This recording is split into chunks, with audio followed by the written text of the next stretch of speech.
একটি ভিডিও সম্প্রতি ভাইরাল হয়েছে। একজন প্রবাসী বাংলাদেশে সৌদি কফিলের জন্য সান্ডা ধরছেন। প্রশ্ন হলো, সান্ডা খাওয়া জায়েজ আছে কিনা? সান্ডা সাধারণত মরুভূমিতে হয়ে থাকে এবং এটি সরীসৃপ প্রজাতীয় একটি প্রাণী, দেখতে গুই সাপের মতোই অনেকটা। এই সান্ডা, এটাকে কোরআন এবং হাদিসের ভাষায় দব বলা হয়। এখনও আরব দেশগুলোতে এটাকে দব বলা হয়। এই সান্ডা খাওয়ার ব্যাপারে 3 ধরনের হাদিস পাওয়া যায়। 3 ধরনের হাদিসই আসলে বিশুদ্ধ। একটা হাদিসে নিষেধাজ্ঞা প্রমাণিত, আরেক হাদিসে রান্না করার পরে ফেলে দেওয়ার কথা প্রমাণিত আছে, আবার কোনো কোনো হাদিসে নবীজির সামনে সাহাবায়ে কেরামের খাওয়ার কথা বর্ণিত হয়েছে। তো এ সম্পর্কে নিষেধাজ্ঞার হাদিসটি বর্ণিত হয়েছে আবু দাউদে, যিনি বর্ণনা করেছেন আব্দুর রহমান ইবনে শিবিল রাহিমাহুল্লাহ, যে হাদিসটিকে ইবনে হাজার আসকালানি রাহিমাহুল্লাহ হাসান বলেছেন। সেই হাদিসটির ভাষ্য হলো যে নাহান নবী সাল্লাল্লাহু আলাইহি ওয়াসাল্লাম আন আকলি লাহমিদ দব, নবী সাল্লাল্লাহু আলাইহি ওয়াসাল্লাম দব বা সান্ডার গোশত খেতে নিষেধ করেছেন। এটা পরিষ্কার নিষেধাজ্ঞা।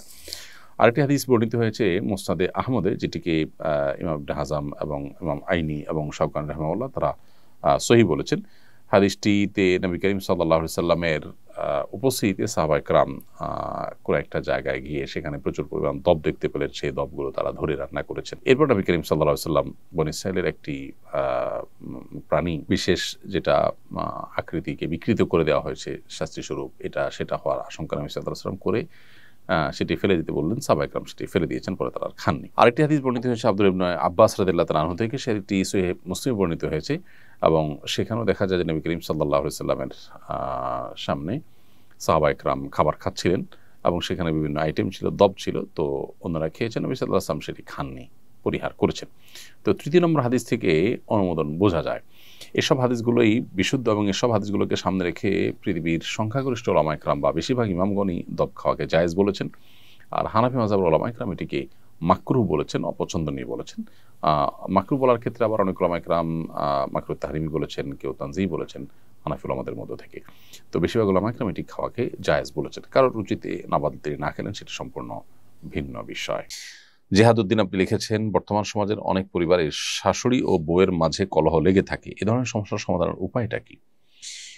বেশিরভাগ পরিবারগুলোতেই দাম্পত্য কলহ মূলত বউ শাশুড়িকে ঘিরেই শুরু হয় এবং এটির ফলশ্রুতিতে কত ছেলে যে এ পর্যন্ত আত্মাহুতি দিতে হয়েছে বা তারা আত্মহত্যার পথ বেছে নিয়েছেন অনাকাঙ্ক্ষিতভাবে, অপ্রত্যাশিতভাবে, সেটা আসলে বলার অপেক্ষা রাখে না।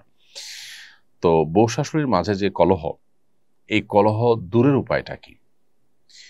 এটা দূরের উপায় হলো, প্রত্যেকটা মানুষের দায়িত্ব আছে, তার কর্তব্য আছে এবং তার অধিকারের সীমারেখা আছে।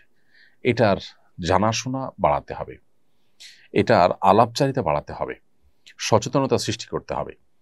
আমাদের দেশে যারা মারা সন্তানকে অনেক বেশি ভালোবাসেন, সবার চেয়ে বেশি ভালোবাসেন সন্দেহাতীতভাবে। কিন্তু এই ভালোবাসার কারণে সন্তানকে অনেক সময় মা এমন বেশি আগলে রাখেন, যেটা আসলে মা হিসাবে তার অধিকারের সীমা ছাড়িয়ে চলে যায়। যেমন বিয়ের পর ছেলে তার স্ত্রীকে নিয়ে সংসার যখন করা শুরু করে, অনেক মা চান যে প্রত্যেকটা বিষয়ে তার সাথে কথা বলা হবে, তিনি সবকিছু শুনবেন, বলবেন। এটা অনেক ক্ষেত্রেই বাড়াবাড়ি। মায়েদের এটা বোঝা উচিত। সন্তান যখন বড় হয় তখন তার নিজস্ব মতামত সৃষ্টি হয়।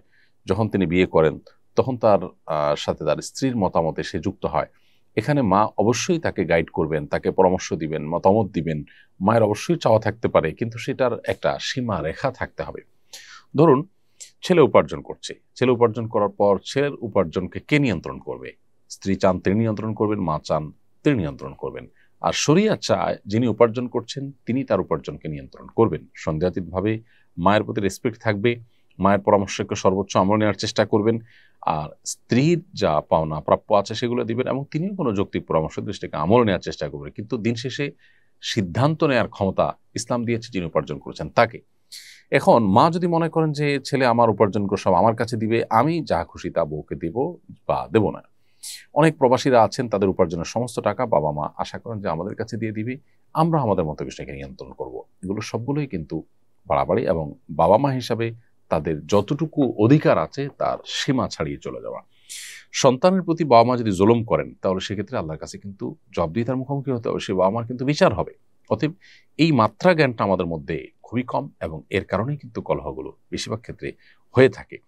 অতএব মা হোক বাবা হোক, তাদের যে অধিকার সেটা অবশ্যই সবার চাইতে বেশি, আল্লাহর পরে আল্লাহ রসুলের পরে সবচেয়ে বেশি অধিকার তাদের, সন্দেহ নেই।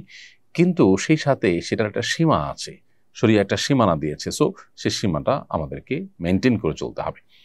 একই কথা স্ত্রীর ক্ষেত্রে প্রযোজ্য। আপনার স্বামী উপার্জন করে আনছেন, এখন কি করবেন না করবেন, কাকে দিবেন না দিবেন সব আপনি দেখবেন না, এটা একেবারে অযৌক্তিক কাজ।